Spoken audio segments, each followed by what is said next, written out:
وكان من دعائه عليه السلام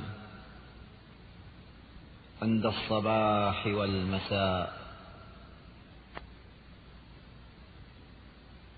الحمد لله الذي خلق الليل والنهار بقوته وميز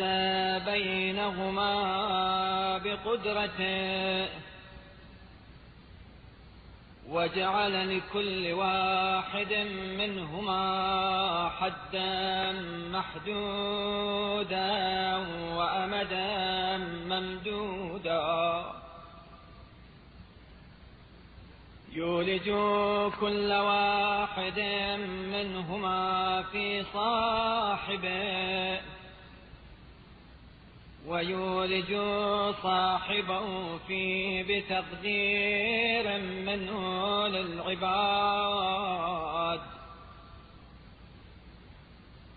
فيما يغدوهم به وينشئهم عليه.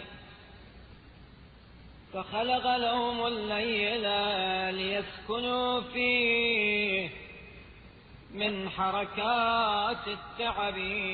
ونهضات النصب وجعله لباسا ليلبسوا من راحته ومنامه فيكون ذلك لهم جماما وقوة ولينالوا به لذة وشهوة. وخلق لهم النهار مبصرا ليبتغوا فيه من فضله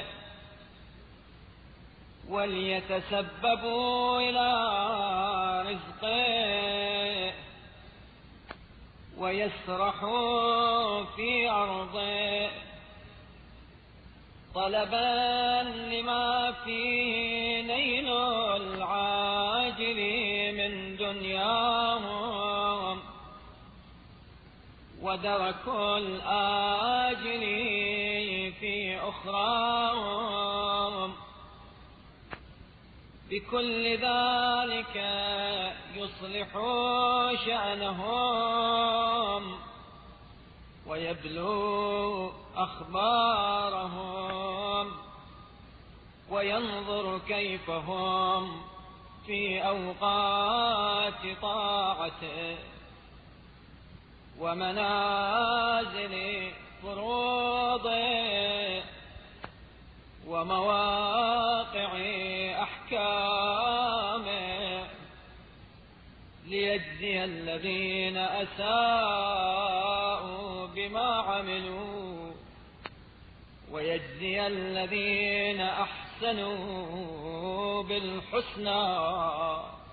सुबह व शाम के औकात के सिलसिले में हजरत इमाम ज़ैनुल आबिदीन अलैहिस्सलाम की दुआ। शुरू नाम से अल्लाह के जो बड़ा मेहरबान निहायत रहम करने वाला है। सब तारीफ उस अल्लाह के लिए है जिसने अपनी कुव्वत व तवानाई से शब रोज को खल्क फरमाया और अपनी कुदरत की कार फरमाई से इन दोनों में इम्तियाज कायम किया और इनमें से हर एक को मुअय्यना हुदूद व मुकर्ररा औकात का पाबंद बनाया और उनके कमोबेश होने का जो अंदाजा मुकर्रर किया उसके मुताबिक रात की जगह पर दिन और दिन की जगह पर रात को लाता है ताकि इसके जरिए से बंदों की रोजी और उनकी परवरिश का सरो सामान करे। चुनाचे उसने उनके लिए रात बनाई ताकि वो इसमें थका देने वाले कामों और खस्ता कर देने वाली कुल्फतों के बाद आराम करें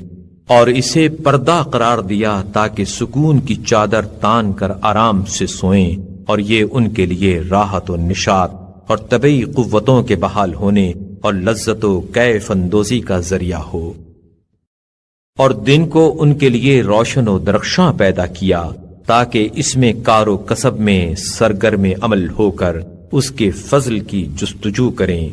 और रोजी का वसीला ढूंढें और दुनियावी मुनाफा और उखरवी फवाइद के वसाइल तलाश करने के लिए इसकी जमीन में चलें फिरें। इन तमाम कारफरमाइयों से वो उनके हालात संवारता और उनके आमाल की जांच करता है और ये देखता है कि वो लोग इताअत की घड़ियों, फराइज की मंजिलों और तामील अहकाम के मौकों पर कैसे साबित होते हैं,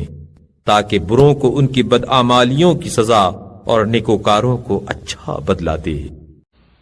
अल्लाहुम्मा फलकल हम्दु अला मा फलकत लना मिनल इस्बाह वमत्तअतना बिही मिन ضوء النهار وبصرتنا من مطالب الأقوات ووقيتنا فيه من طوارق الآفات أصبحنا وأصبحت الأشياء كلها بجملتها لك، سماؤها وأرضها وما بثت في كل واحد منهما ساكنه ومتحركه ومقيم وشاخص وما علا في الهواء وما كنا تحت الثرى أصبحنا في قبضتك يحوينا ملكك وسلطانك وتضمنا مشيتك ونتصرف عن أمرك ونتقلب في تدبيرك، ليس لنا من الأمر إلا ما قضيت ولا من الخير إلا ما أعطيت، وهذا يوم حادث جديد وهو علينا شاهد عتيد، إن أحسنا ودعنا بحمد وإن أسأنا فارقنا بذنب। ऐ अल्लाह, तेरे ही लिए तमाम तारीफ व तौसीफ है कि तूने हमारे लिए रात का दामन चाक करके सुबह का उजाला किया और इस तरह दिन की रोशनी से हमें फायदा पहुंचाया और तलब रिज्क के मवाक़े हमें दिखाए और इसमें आफात व बलियात से हमें बचाया। हम और हमारे अलावा सब चीजें तेरी हैं, आसमान भी और जमीन भी, और वो सब चीजें जिन्हें तूने इनमें फैलाया है, वो साकिन हो या मुतहर्रिक, मुकीम हो या राह नवर्द, फजा में बुलंद हो या जमीन की तहों में पोशीदा। हम तेरे कब्ज़े कुदरत में हैं और तेरा इख्तिदार और तेरी बादशाहत हम पर हावी है और तेरी मशीयत का मुहीत हमें घेरे हुए है। तेरे हुक्म से हम तसर्रुफ करते और तेरी तदबीर व कारसाजी के तहत हम एक हालत से दूसरी हालत की तरफ पलटते हैं। जो अम्र तूने हमारे लिए नाफिज किया और जो खैर और भलाई तूने हमें बख्शी, उसके अलावा हमारे इख्तियार में कुछ नहीं है, और ये दिन नया और ताजा वारिद है जो हम पर ऐसा गवाह है जो हमा वक्त हाजिर है। अगर हमने अच्छे काम किए तो वो तौसीफ व सना करते हुए हमें रुखसत करेगा, और अगर बुरे काम किए तो बुराई करता हुआ हमसे अलहदा होगा। अल्लाहुम्मा सल्लि अला मुहम्मद व आलिहि ववफ़िक़ना फ़ी यौमिना हाज़ा व लैलतिना हाज़िहि व फ़ी जमीइ अय्यामिना لاستعمال الخير وهجران الشر وشكر النعم واتباع السنن ومجانبة البدع والأمر بالمعروف والنهي عن المنكر وحياطة الإسلام وانتقاص الباطل وإذلاله ونصرة الحق وإعزازه وإرشاد الضال ومعاونة الضعيف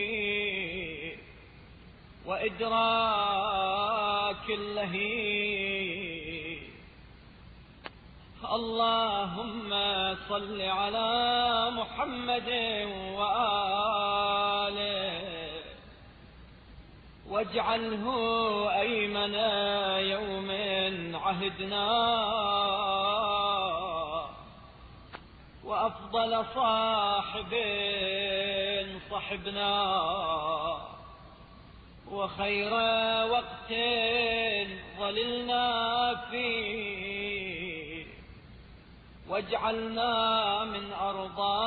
من مر عليه الليل والنهار من جملة خلقه أشكرهم لما أوليت من نعمه وأقومهم بما شرعت من شرائعه وأوقفهم عما حذرت من نهيه.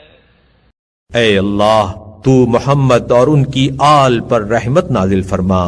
और हमें आज के दिन और आज की रात और जिंदगी के तमाम दिनों में तौफीक अता फरमा कि हम नेकियों पर अमल करें, बुराइयों को छोड़ें, नेमतों पर शुक्र और सुन्नतों पर अमल करें, बिदअतों से अलग थलग रहें और नेक कामों का हुक्म दें और बुरे कामों से रोकें,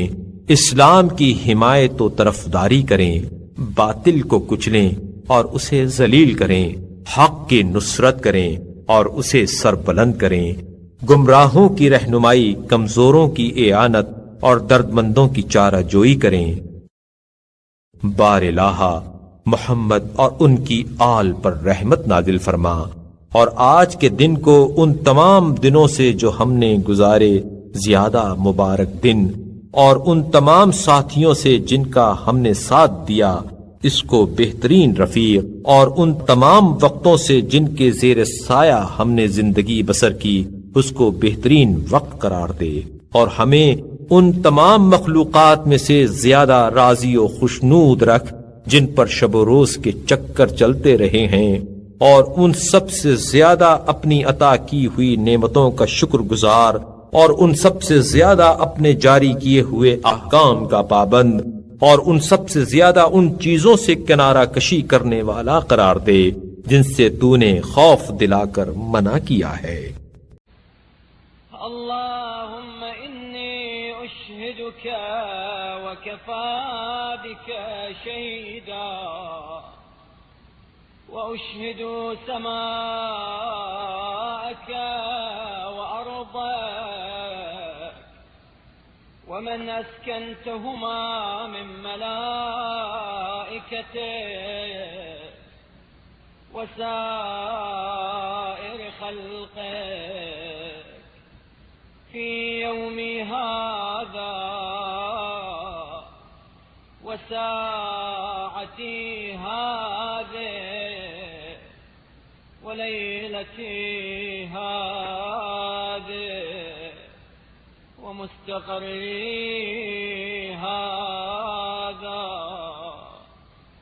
أني أشهد أنك أنت الله الذي لا إله إلا أنت قائم بالقسط عدل في الحكم رؤوف بالعباد مالك الملك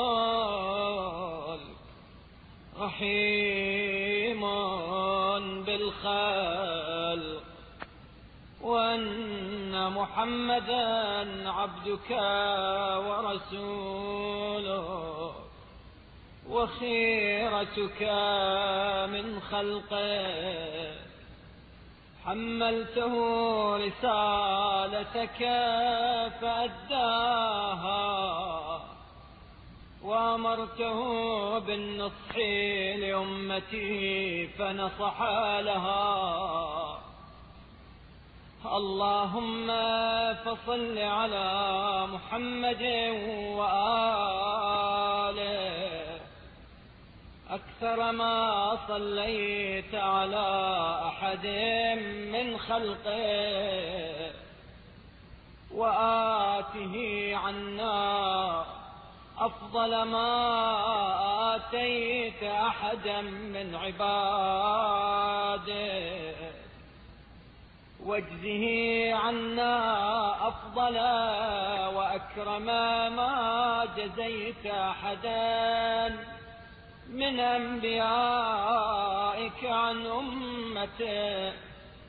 إنك أنت المنان بالجسيم الغافر للعظيم وأنت أرحم من كل رحيم وصل على محمد وآله الطيبين الطاهرين الأخيار الأنجبين برحمتك يا أرحم الراحمين. ऐ खुदा मैं तुझे गवाह करता हूँ और तू गवाही के लिए काफी है और तेरे आसमान और तेरी जमीन को और उनमें जिन जिन फरिश्तों और जिस जिस मखलूक को तूने बसाया है आज के दिन और इस घड़ी और इस रात में और इस मकाम पर गवाह करता हूँ कि मैं इस बात का मोतरिफ हूँ कि सिर्फ तू ही वो माबूद है जिसके अलावा कोई माबूद नहीं, इंसाफ का कायम करने वाला, हुक्म में अदल मलहूज रखने वाला, बंदों पर मेहरबान, इक़्तिदार का मालिक और कायनात पर रहम करने वाला है। और इस बात की भी शहादत देता हूँ कि मोहम्मद सल्लल्लाहु अलैहि वसल्लम तेरे खास बंदे, रसूल और बरगुज़ीदा-ए कायनात हैं। इन पर तूने रिसालत की जिम्मेदारियां आयद की तो उन्होंने उसे पहुंचाया और अपनी उम्मत को पंधो नसीहत करने का हुक्म दिया तो उन्होंने नसीहत फरमाई। हमारी तरफ से उन्हें वो बेहतरीन तोहफा अता कर जो तेरे हर उस इनाम से बड़ा हुआ हो जो अपने बंदों में से तूने किसी एक को दिया हो, और हमारी तरफ से उन्हें वो जजा दे जो हर उस जजा से बेहतर व बरतर हो जो अंबिया में से किसी एक को तूने उसकी उम्मत की तरफ से अता फरमाई हो। बेशक तू बड़ी नेमतों का बख्शने वाला, اور بڑے گناہوں سے درگزر کرنے والا اور ہر رحیم سے زیادہ رحم کرنے والا ہے۔ لہذا تو محمد اور ان کی پاک و پاکیزہ اور شریف و نجیب اولاد پر رحمت نازل فرما۔